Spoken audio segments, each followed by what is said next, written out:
आप लोगों तक हमारी आवाज़ जा रही है?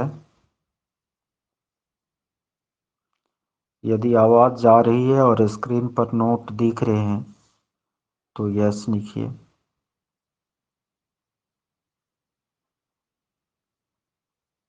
ओके, यानी स्क्रीन पर नोट भी दिख रहा है।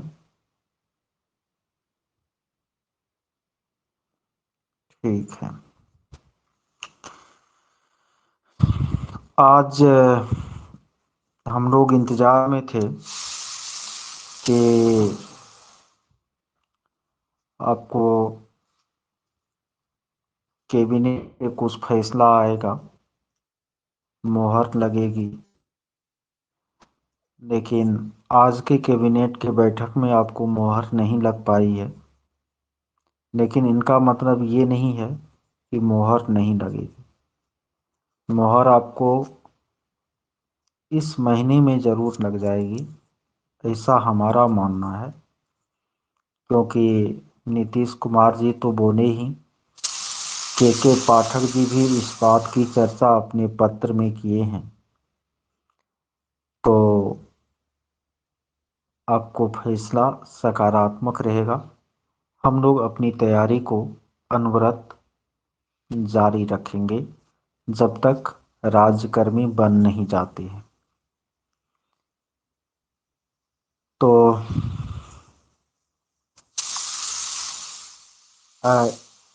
पिछले दिनों जो है, मैं आप लोगों को कुछ प्रश्नोत्तर सत्र करवाया था। फिर आफ्टर छठ पूजा मैंने परसों जो है बिहार का जो सामान्य परिचय है उस पीडीएफ को पढ़ाया था। कल के क्लास में जो है हमने आप लोगों के साथ पर्यावरण के एक नोट्स पर डिस्कस किया था। और जो भी लोग नए जुड़ रहे हैं वो आपको ऐप्स पर रिकॉर्डिंग के सेक्शन में जाएंगे और पिछली क्लास का रिकॉर्डिंग देखने का कार्य करेंगे। आज मैं आप लोगों से के साथ भाषा विषय पर डिस्कस कर रहा हूँ। ये सुनिश्चित है कि आपको भाषा अनिवार्य रूप से, व्याकरण अनिवार्य रूप से आपके प्रश्न पत्र में होंगे। तो आज उसी पर थोड़ा सा हम लोग डिस्कस कर लेते हैं। आप लोगों को यह पता है कि हिंदी भाषा की जो उत्पत्ति है वह मूल रूप से संस्कृत से हुई है। संस्कृत ही कालांतर में प्राकृत और पाली भाषाओं में परिवर्तित हुआ। तत्पश्चात जो है आपको खड़ी बोली का युग आया, उनके बाद क्षेत्रीय भाषाओं का युग आया, अवधी ब्रज, और फिर हिंदी का आपको युग आया है। तो हिंदी का विकास क्रम यदि पढ़ाएंगे आप लोगों को तो फिर उसमें इस सब बात पर चर्चा करेंगे। आज की क्लास में हिंदी वर्णमाला जो है उस पर थोड़ा सा हम लोग क्या करते हैं, डिस्कस करते हैं। अब हिंदी वर्णमाला में कितने वर्ण हैं इसको लेकर आपको थोड़ा सा कन्फ्यूजन रहेगा। क्योंकि कोई बुक लिखता है कि हिंदी वर्णमाला में संस्कृत की तरह ही 52 वर्ण होते हैं। कुछ बुक 46 की बात करता है, कुछ बुक 48 की बात करता है। तो ये आपको थोड़ा सा कन्फ्यूजन रहेगा। लेकिन हम 52 की ही बात करेंगे, 52 वर्णों की ही हम बात करेंगे। अब हिंदी में जो 52 वर्ण है आपको, तो उसमें 44 जो है मूल वर्ण है, जिसमें 11 जो है वह स्वर वर्ण है और 33 जो है व्यंजन वर्ण है। 11 जो स्वर वर्ण है उसमें आपको आ जाता है अ, आ, ई, ई, उ, ऊ, ए, ऐ, ओ, री, ये 11 आपको क्या है, स्वर वर्ण है। इस 11 स्वर वर्ण को मुख्य रूप से दो भाग में वैसे स्वर। तो ह्रस्व स्वर उसको कहते हैं जिसमें लगता है, और दीर्घ स्वर उसको कहते हैं जिसके उच्चारण में ह्रस्व के मुकाबले दोगुना समय लगता है, और प्लुत स्वर उसको कहते हैं जिनके उच्चारण में ह्रस्व के मुकाबले 3 गुना समय लगता है। अब ह्रस्व स्वर 4 हैं, कौन कौन? अ, ई, उ, री, ये 4 ह्रस्व स्वर है। दीर्घ स्वर जो है वो आपको 7 है।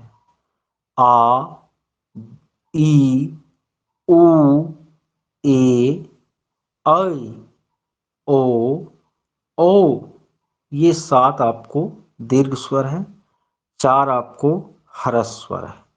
7 4 11 हो गया। पुलुत स्वर क्या होता है? जैसे आप संस्कृत कभी कभी पढ़िएगा, जैसे ओम लिखते हैं तो ओ के बाद इस तरह से आप दे देते हैं, तब मौ लिखते हैं। तो ये जो है ओ, यानी ओ तो हो गया आपको दीर्घ स्वर वर्ण, और उसके साथ जो ये लगा है ये अर्ध स्वर है ना। तो ई उच्चारण करने में आपको तिगुना समय लगता है। ओ, तो ये जो है आपको ओ के साथ, तो इसी को क्या कहते हैं? पुलुत स्वर कहते हैं। तो ये 3 प्रकार के आपको स्वर वर्ण हो गए। इसके बाद अंग और अ, अंग और अ, ये हो गया आपको अयोगवा। क्या हो गया? अयोगवा। तो अयोगवा की संख्या कितनी होती है? 2 होती है। तो 11 गो स्वर वर्ण हो गया और 2 गो अयोगवा हो गया। तो कुल संख्या कितनी हो गई इधर? 13 हो गई। साउंड प्रॉब्लम है। और भी लोग बताइए, आप लोगों के साथ भी ये प्रॉब्लम है?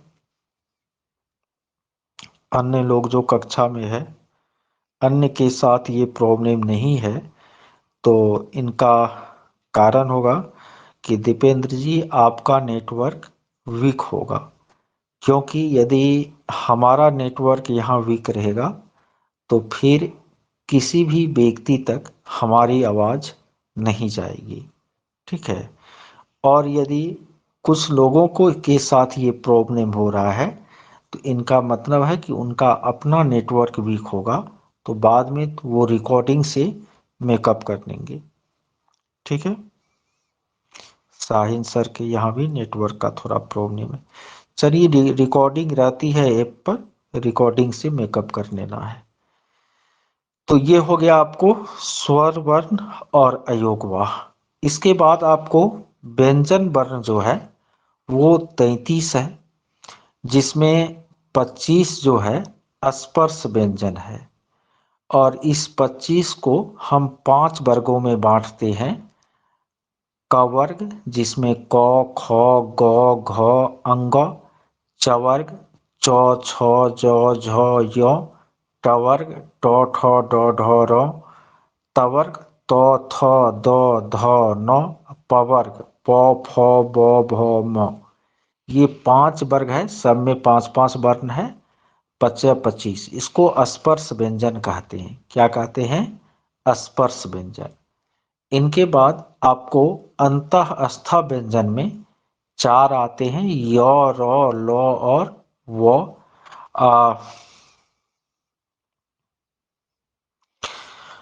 द्विगुण उष्ण व्यंजन में भी 4 आते हैं, स, स, स, ह। एक का तालु से, एक का मूर्धा से, एक का दांत से। तो ये 3 तरह का स और एक गो ह। तो ये उष्ण हो गया 4, अंतःस्थ हो गया 4 8, 25 को हो गया स्पर्श व्यंजन, कवर्ग से पवर्ग तक। तो 25 8 33, ये 33 को हो गया व्यंजन। 11 हो गया स्वर, ये 44 मूल वर्ण हो गया। अयोगवाह 2 गो हो गया, अंग और अ। तो 44 2 46 हो गया।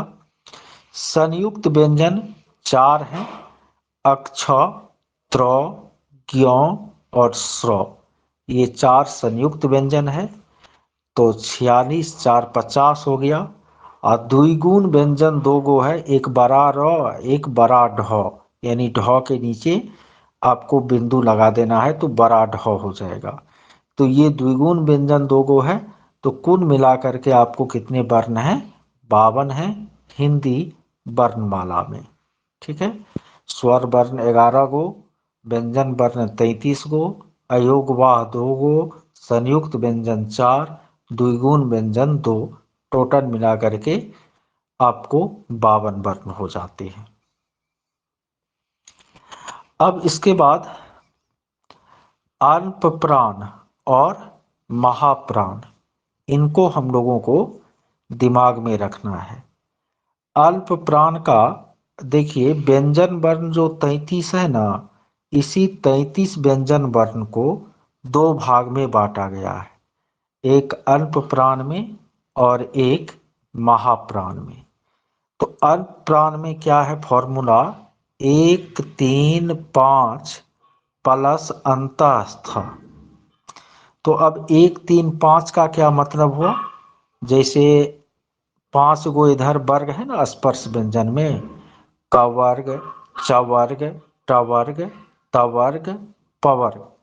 तो प्रत्येक वर्ग का पहला, तीसरा, पांचवा, जैसे क, ग, अंग, च, ज, य, ट, ड, र, त, द, न, प, ब, म, पहला, तीसरा और पांचवा। तो 5 तिया 15। अंतःस्थ है 4 गो, य, र, ल, व। तो ये 15 4 19, ये 19 अल्प प्राण कहलाते। इसलिए कहलाते हैं क्योंकि इसके उच्चारण में प्राण वायु का उत्सर्जन कम करना पड़ता है, इसीलिए इसको अल्प प्राण कहते हैं। 2 4 प्लस उष्ण ना, उष्ण में आपको 4 गो आ जाता है। हाँ, प्रत्येक वर्ग का पहला, दूसरा और चौथा। तो 5 गो वर्ग है, तो 5 दूनी 10, उष्ण व्यंजन 4 को। तो 14 को क्या होता है? महाप्राण। 19 को होता है अल्प प्राण। एग्जाम में पूछता है इसमें कौन अल्प प्राण है, इसमें कौन महाप्राण है। तो ये फॉर्मूला आपको दिमाग में सेट रखनी है। उनके बाद अघोष और सघोष। अब अघोष किसको कहते हैं? तो इधर जो 5 गो वर्ग है, क वर्ग, च वर्ग, ट वर्ग, त वर्ग, प वर्ग, प्रत्येक वर्ग का पहला और दूसरा वर्ण उष्ण व्यंजन में ह को छोड़ करके 3 गो जो स है, वो 3 गो, इधर प्रत्येक वर्ग का पहला और दूसरा। तो 2 पंचा 10 और 3 13, 13 गो हो गया अघोष। अब बाद बाकी जो बच गया वह हो गया सघोष। अघोष उसको कहते हैं जिनके उच्चारण में नाद की सहायता नहीं ली जाती। सघोष उसको कहते हैं जिनके उच्चारण में नाद की सहायता ली जाती है। तो अघोष, सघोष, अल्प प्राण, महाप्राण, इसको दिमाग में आप लोगों को सेट रखना पड़ेगा। इसके बाद 4 को जो आपको संयुक्त व्यंजन है, उसमें एक है अक्ष ना, क्षमा में लिखते हैं ना अक्ष। तो ये अक्ष जो है वो क हलंत प्लस मूर्धंत स हलंत प्लस अ के मिलने से अक्ष बनता है। या कभी कभी आपको फंसाने के लिए दे देगा क हलंत प्लस सीधा मूर्धंत स लिख देगा। तो मूर्धंत स हलंत के साथ अ मिल जाएगा तो वो मूर्धंत स हो जाएगा ना। जैसे क हलंत के साथ अ लिख दीजिएगा, उसका मतलब क्या होता है? क होता है। क्या होता है? क। तो क हलंत प्लस मूर्धन्य स हलंत, हलंत को याद रखिएगा, ऑप्शन में फंसाता है, प्लस अ, ये हो गया आपको अक्ष। तो हलंत प्लस रो हलंत प्लस ओ, त्र। जो हलंत प्लस यो हलंत प्लस ओ, ग्यो। सौ हलंत रो हलंत ओ, ये हो गया स्रो।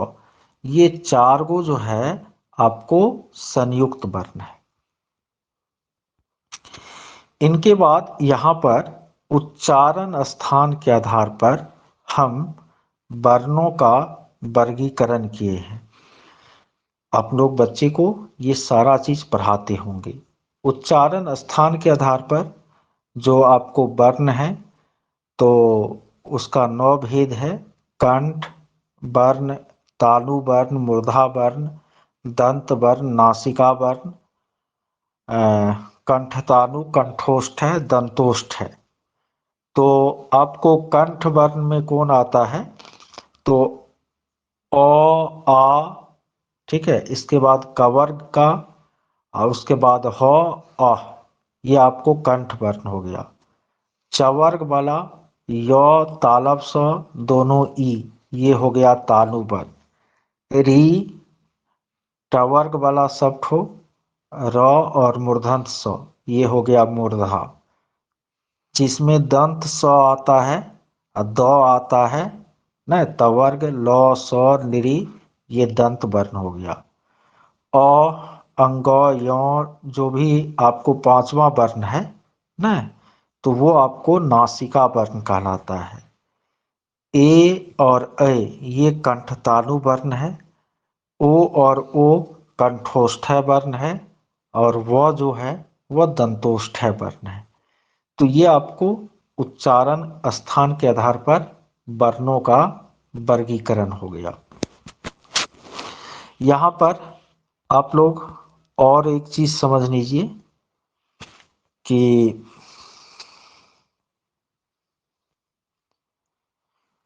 मात्रा मात्रा मात्रा कितनी होती है? 10 होती है। ठीक है, आप जानते हैं कि स्वर वर्ण कै गो है? 11 गो न।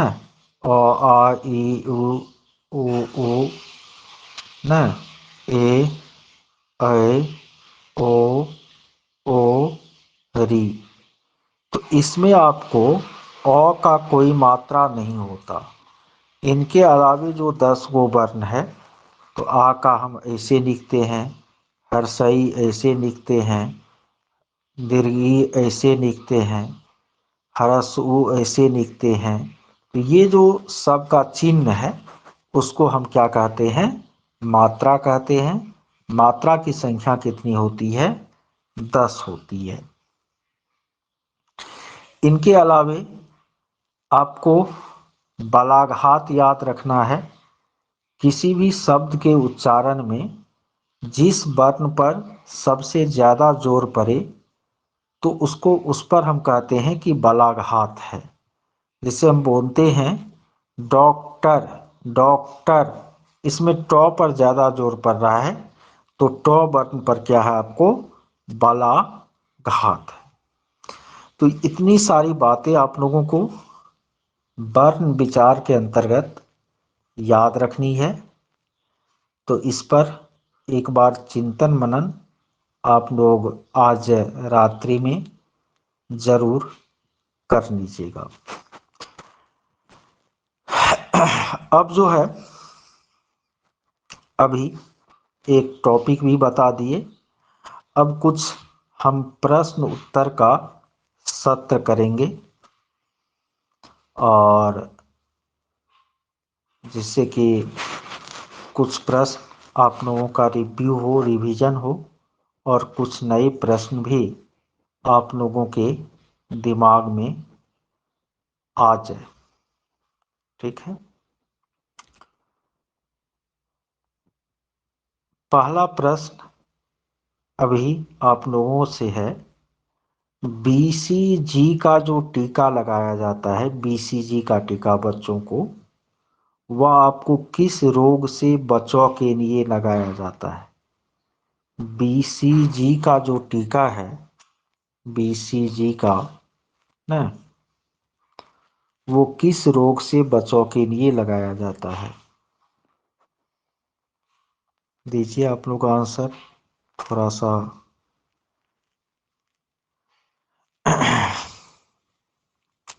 प्रभा जी का उत्तर सही है।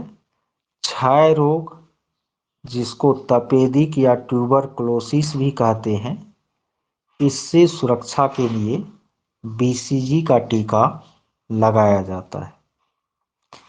अच्छा, बच्चों को डीपीटी का भी टीका लगाया जाता है। डीपीटी, ठीक है। तो डीपीटी का जो टीका लगाया जाता है, तो उसमें डी का मतलब होता है डिप्थीरिया रोग से बचाव का टीका, ठीक है। टी का मतलब होता है टिटेनस से बचाव का टीका। अब पी का मतलब क्या होता है? पोलियो से कि काली खांसी से, किससे बचाव का टीका? डीपीटी का डोज देते हैं ना बच्चों को, तो इसमें पी का मतलब क्या है? देखिए, पी का मतलब काली खांसी है, सही है प्रभा ना। काली खांसी से बचाव के लिए हम जो है, तो ये जो डीपीटी का टीका यदि बच्चों को लगाते हैं तो इन तीनों रोगों से बचाव होता है।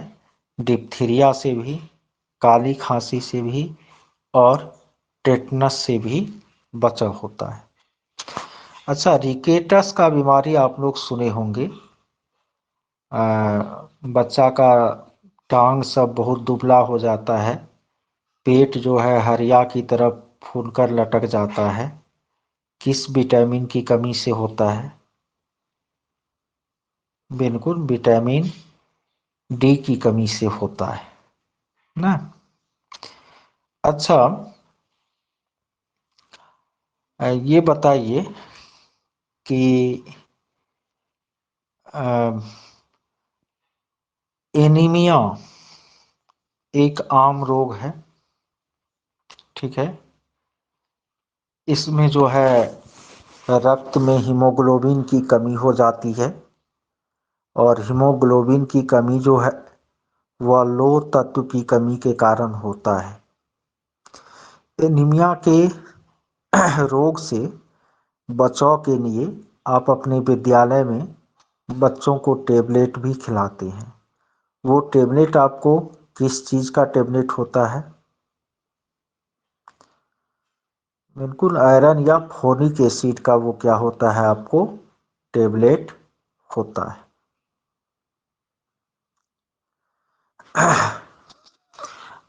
अच्छा, ये बताइए कि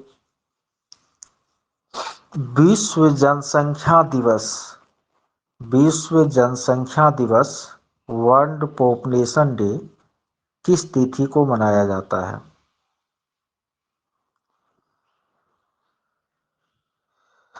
विश्व जनसंख्या दिवस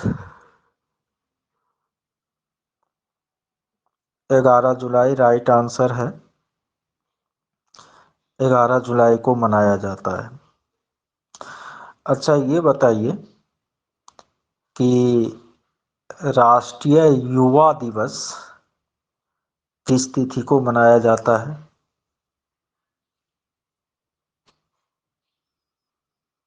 युवा दिवस, ये विवेकानंद की जयंती 12 जनवरी को मनाया जाता है। राष्ट्रीय युवा दिवस। मतदाता दिवस, मतदाताओं के जागरूकता के लिए मतदाता दिवस कब मनाते हैं? 25 जनवरी को मनाते हैं। बहुत अच्छा। कुष्ठ रोग निवारण दिवस कब मनाते हैं? कुष्ठ रोग निवारण दिवस।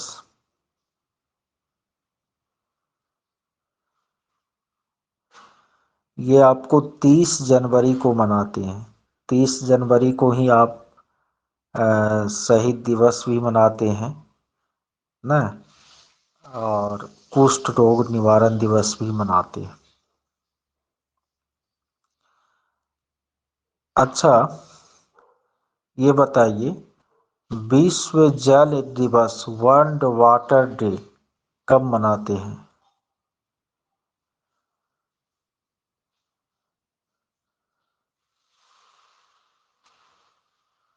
22 मार्च को, 22 मार्च को। अच्छा, अंतर्राष्ट्रीय नारी दिवस, महिला दिवस कब मनाते हैं?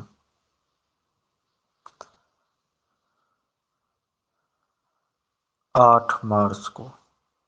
सही बात है। अच्छा, ये बताइए, राष्ट्रीय शिक्षा दिवस कब मनाते हैं? राष्ट्रीय शिक्षा दिवस 11 नवंबर को। किसकी जयंती पर मनाते हैं?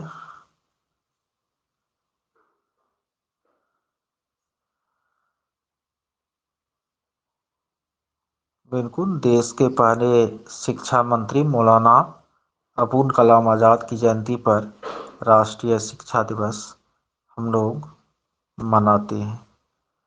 विश्व पर्यावरण दिवस किस तिथि को मनाया जाता है? 5 जून को मनाया जाता है। बहुत अच्छा है। अच्छा, राजेंद्र प्रसाद जी का जयंती, डॉक्टर राजेंद्र प्रसाद का जयंती कब मनाते हैं?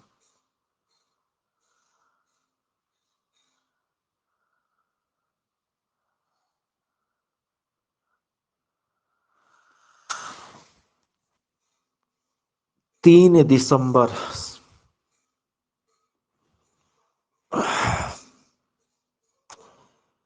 अच्छा, नेहरू जी का जयंती कब मनाते हैं? विद्यालय में नेहरू जी का जयंती कब मनाते हैं? 14 नवंबर को। ठीक है। अंबेडकर जी का जन्म जयंती कब मनाते हैं?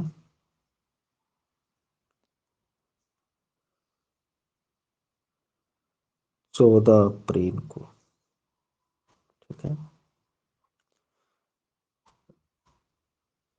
देखिए, अभी जो भी क्लास हम ले रहे हैं, तो हम हमेशा यह ध्यान रख रहे हैं, और हमारा जो मानना है कि क्वेश्चन जो आएंगे इस परीक्षा का, सो देख लीजिएगा जब भी रूपरेखा इसकी तय होगी, तो उसमें आपको प्रारंभिक के लिए वर्ग 1 से 8 तक की जो किताबें हैं, उसमें जो टॉपिक हम लोगों को अपने बच्चों को पढ़ाना है, वहाँ से क्वेश्चन रहेंगे।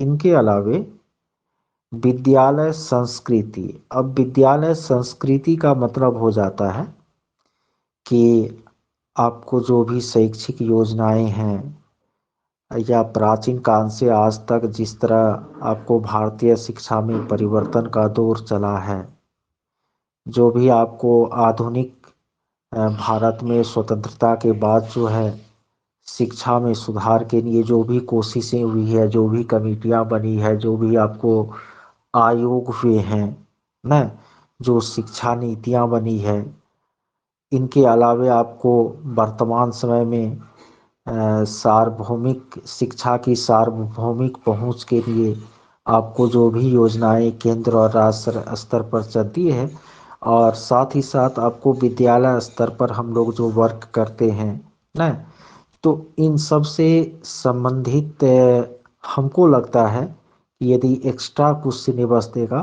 तो यही सब चीज़ आपको सिलेबस में देगा। तो ये आप लोगों में से किसी को नहीं सोचना है कि सर बहुत इजी चीज़ें ही बता रहे हैं, बहुत कठिन चीज़ें नहीं बता रहे हैं, ये सब तो बहुत कुछ हम जानते भी हैं, जानते सब कुछ है, बस क्लास में केवल क्या हो रहा है, रिव्यू हो रहा है। यदि आपके दिमाग से वो बातें उतर गई है, तो वो बातें आपके दिमाग में मानस पटल पर उभर कर सामने आ रही है। और अब जो एग्ज़ाम है, जो जिस तरह का अभी पैटर्न नज़र आ रहा है अनुमान के आधार पर, तो उस आधार पर तैयारी करा रहे हैं। यदि होगा सिलेबस थोड़ा सा भी चेंज करेगा या कठिन करेगा, तो मेरे पास हर एक लेवल का जो है आपको सामग्री बनी हुई है।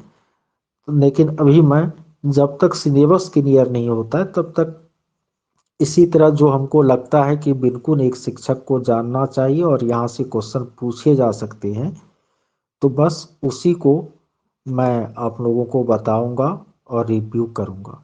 यदि आप लोगों के भी कुछ विचार हो या हमारे विचार से सहमत है या नहीं है, तो आप लोग कमेंट कर सकते हैं।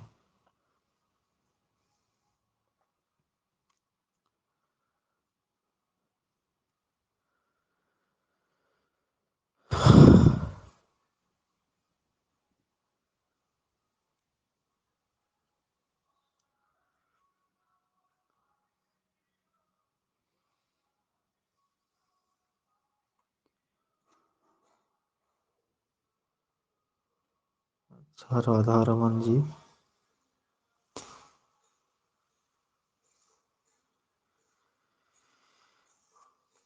ठीक। अच्छा, बिहार के प्रथम मंत्रिमंडल। हाँ, तो वो सारा चीज तो एक एक करके ये सब भी कॉमन बात में ही आ जाती है कि अपने बिहार के बारे में जानना। और अभी बस यही कॉमन चीजें जो है उन पर मैं फोकस कर रहा हूँ। और यदि सिलेबस में कुछ भी अलग दिया, फिर उनके लिए भी मेरे पास सामग्री है ही, उस अनुसार तैयारी करवाना शुरू कर दूंगा। अच्छा, बुक का भी टॉपिक। देखिए आकांक्षा, अभी ये सब चीज़ तो कुछ क्लियर किया नहीं है। आप लोग भी लगातार अपडेट जो है वो पा ही रहे हैं ग्रुप के माध्यम से, न्यूज़पेपर के माध्यम से। ऐसा नहीं है कि मेरा भी के पाठक से बात होती है, ऐसी कोई बात नहीं है। हमारे पास भी वही सब न्यूज़ आता है जो आप लोगों के पास आता है। बस उसी को थोड़ा गहराई से देखते हैं, महीन तौर पर देखते हैं। तो अभी तक ये स्पष्ट नहीं हो पा रहा है कि आपको क्या सिलेबस रखा जाएगा। बस मामूली मामूली, अब मामूली में क्या मामूली रहेगा ना, तो वो तो थोड़ा सा वेट करना पड़ेगा।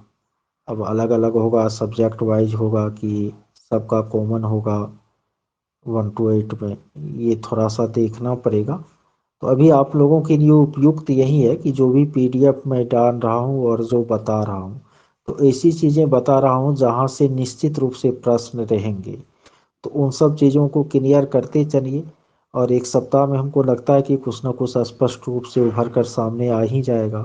फिर हम लोग उस अनुरूप जो है आगे कार्य करेंगे।